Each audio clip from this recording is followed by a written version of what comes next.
Saudara, tertangkapnya Peggy Setiawan yang disebut polisi sebagai buron satu-satunya dan terakhir yang membuat kasus pembunuhan Vina di Cirebon makin rumit.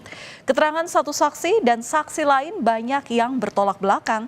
Bisakah kemudian benang kusut pembunuhan Vina dan Eki ini dapat terurai? Terjeratnya para tersangka termasuk Peggy Setiawan berawal dari kesaksian Aep. Sebagai saksi kunci, Aep mengaku melihat Vina dan Eki diserang oleh kelompok remaja pada Agustus 2016 lalu. Aep mengaku mengenali para pelaku dan DPO karena mereka kerap nongkrong di sebuah rumah yang ada di dekat bengkel tempatnya bekerja. Warga yang tinggal di sekitaran lokasi kejadian pembunuhan Vina dan Eki ini membantah pernyataan Aep yang menyebut melihat ada warung tempat berkumpulnya anak-anak motor di depan tempat cucian mobil Aep bekerja di tahun 2016. Menurut warga, saat malam hari, lokasi di sekitar ini pun sepi. Saya juga perokok aktif. Itu tuh kalau malam saya nyari rokok juga agak susah. Warungnya sampingnya SMP 11 katanya, di sampingnya. Nggak ada. Ada kalau lihat di map di 2015 itu ada warung deso apa gitu tuh di depannya. Itu nggak ada. Itu ada siangnya tapi itu warung sekolah, anak-anak sekolah beli es, beli apa sama untuk pekerja bengkel. Kalau sore tutup jam 4 Pak, karena pada saat itu jangankan saat itu, sekarang pun itu masih sepi, Mas. Kesaksian Aep yang melihat Peggy berada di lokasi kejadian juga dipertanyakan oleh kuasa hukum teman Peggy. Aep sendiri tidak pernah ada di persidangan kasus ruda paksa dan pembunuhan Vina serta penganiayaan Eki. Nama Aep hanya ada di BAP dan pelapor Aibtu Rudiana yang menceritakan kesaksian Aep dalam persidangan. Keluarga di sini meyakini bahwa Peggy ini tidak terlibat dalam kasus pembunuhan Vina dan Eki. Ayah Peggy menyebut saat kejadian Peggy itu sedang bekerja sebagai kuli bangunan di Bandung. Dan melalui kertas di sini saudara, ayah Peggy ingin menunjukkan ada catatan yang menjadi bukti pembayaran yang saat itu diterima Peggy dan kawan-kawannya termasuk pada Agustus silam. Teman-teman Peggy di sini pasang badan untuk membela temannya Peggy.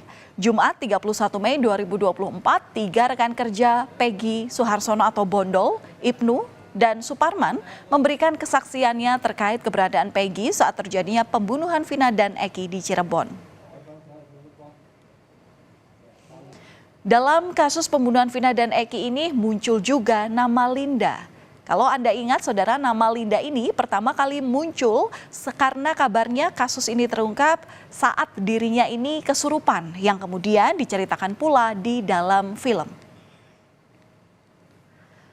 Linda ini juga akhirnya diperiksa oleh polisi di Mapolres Kota Cirebon, Jawa Barat. Linda mengaku kalau perkenalannya dengan Eki ini karena mantan kekasihnya merupakan rekan Eki, rekan korban. Saat kejadian, Linda bilang sedang berada di rumah saat terjadinya pembunuhan. Demi mendapat keadilan, kuasa hukum tersangka Peggy Setiawan berencana untuk mengajukan pra-peradilan. Kuasa hukum menilai penangkapan Peggy ini memiliki banyak kejanggalan. Menurut keluarga, Peggy bukanlah pria yang tinggal di desa Banjarwangunan seperti yang disangkakan oleh Polda Jawa Barat. Setelah Peggy tertangkap, polisi kemudian menghapus 2 daftar pencarian orang lainnya, yakni Andi dan juga Dani. Hal ini pun direspons oleh penasihat hukum keluarga Vina, Hotman Paris Hutapea. Hotman di sini bilang dari berbagai versi pembuktian dan fakta persidangan, seluruhnya menyebut masih ada 3 orang yang masuk dalam daftar pencarian. Dana ini tidak pernah mengalihkan tanggung jawab kepada 3 DPO. Biasanya kan orang mengatakan mengalihkan tanggung jawab, dia pelakunya bukan aku. Kalau mereka mengatakan kami lakukan perbuatan itu bersama-sama. Jadi ini perbuatan tidak pidana secara bersama-sama. Jadi kelihatan jelas tidak ada motivasi bagi mereka untuk lempar tanggung jawab. Kelihatan jelas dari awal. Sehingga kalaupun misalnya Polda Jabar belum berhasil menemukan 2 pelaku DPO ini, ya jangan dibilang tergesa-gesa fiktif dong. Ya, itu sama saja mau cepat-cepat menutup perkara ini gitu loh.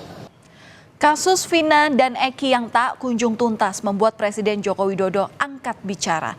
Presiden Jokowi memerintahkan Kapolri Jenderal Listio Sigit Prabowo untuk mengusut tuntas kasus pembunuhan Vina dan Eki di Cirebon secara transparan tanpa ada yang ditutup-tutupi. Joko Widodo, Presiden Republik Indonesia, memerintahkan ini kepada Kapolri. Saya sudah menyampaikan agar kasus itu betul-betul dikawal dan transparan, terbuka semuanya. Tidak ada yang perlu ditutup-tutupi. Kalau ada, ya.